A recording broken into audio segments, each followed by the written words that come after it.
Let's go to Olivia. She, her pronouns, is an atheist out in New Jersey and has a question about kind of why God was created. Hey, Olivia, you're chatting with SR and Jim. What is up? Hi guys. Hey. Hey. So how you doing? Good, pretty good, pretty good. You know, having fun so far. Still not believing in a God, but you know, doing fine. Right, So right. Good day nonetheless, right? that's right. So my question was about how, the concept of God was created. I think it was created by theists just as a way to like cope with the uncertainty of death and just what they couldn't explain about the universe. And then I don't really ever think that there was like a transition into our modern way of thinking. So it just kind of remained, if that makes sense. Yeah, I think it does, and I think I'm broadly on the same side. The only, and I know this is pedantic, I know this is me being like focusing in on this one word or whatever. I I think we should do our best to make sure that we're not presenting this as if the quote unquote the first believers, right? Um, were doing it maliciously. Because it's one thing for Oh, somebody sure. to sit right. So it's one thing for somebody to sit down and be like, I don't have a good answer to this, and this makes me feel bad. So I'm just gonna put this answer in the place, and that makes me feel better, you know? I think the way that we got to this is something super, super, super human, right? So, and I don't mean like superhuman, like, you know, Superman. I mean like very, very much what it means to be a human. It seems to be ingrained in us all, which is like we have this thing that happens around us and we don't have a really good answer. And so we just kind of put an answer there. And over the years, over the millennia, right?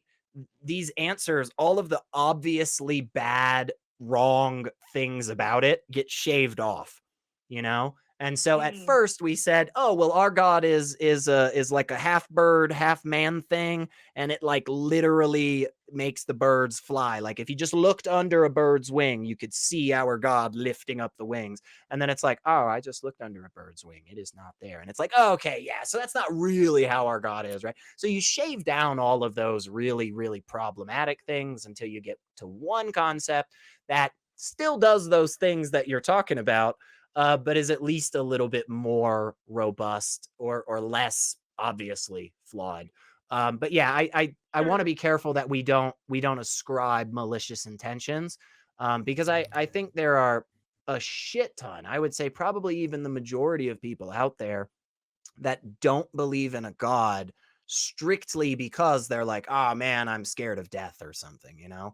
But again, broadly Mm. speaking, Olivia, I think I get where you're coming from, and I'd say that's probably a pretty good conclusion.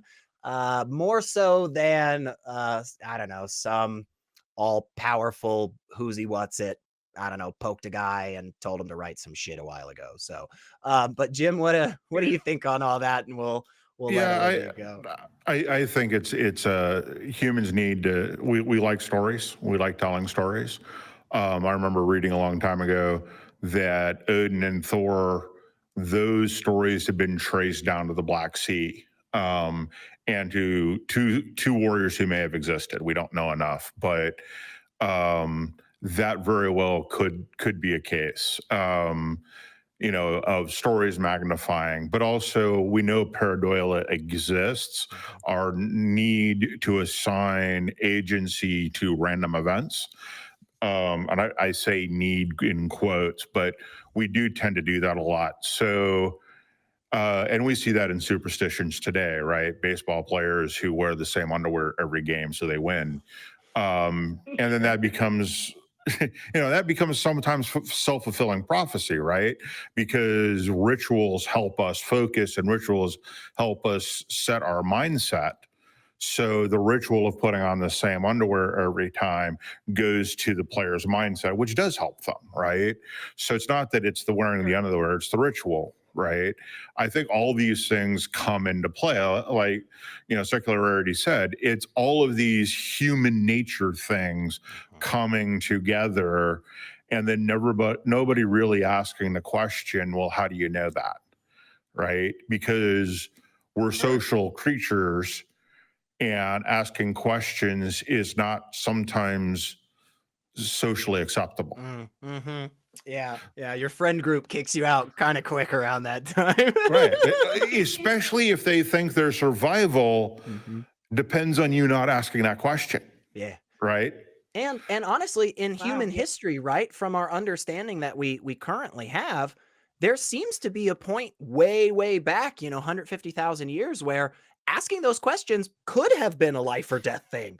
Like you're standing around talking to your buddy and you're like, "Hey man, do you really think there's a God?" And he's like, "Oh, not really sure." And a fucking lion eats you. Like, yeah, maybe we just really didn't have the ability to ask that stuff. Right. So I think your answer is overly simplistic, but not wrong. Does that Yeah, make sense? yeah. Yeah, that makes a lot of sense. And it makes me really grateful that we're in a place and time that we can ask these questions. We Mhm. can have I these agree. conversations. It's a really, really special thing.